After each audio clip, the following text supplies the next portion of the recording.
Hi అండి. నేనైతే ఇక్కడ ఆలూ రైస్ చేస్తున్నానండి. ఇందుకోసం 2 బంగాళాదుంపలు, 2 ఆనియన్స్, 4 పచ్చిమిర్చి కావాలండి.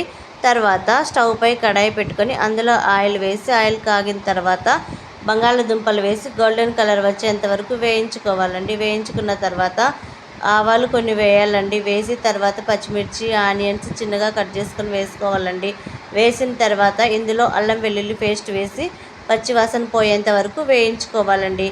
వేయించుకున్న తర్వాత ఒక స్పూన్ ధనియాల పొడి, మీ రుచికి సరిపడా కారం, అలాగే ఉప్పు వేయాలండి. వేసి బాగా వేయించాలండి. వేయించిన తర్వాత ఫైనల్గా గరం మసాలా వేసేసి దించేసుకోవాలండి. నేనైతే ముందుగానే రైస్ చేసుకొని చల్లారి పెట్టుకున్నానండి. మీరు కూడా అలాగే చేయండి ఫ్రెండ్స్.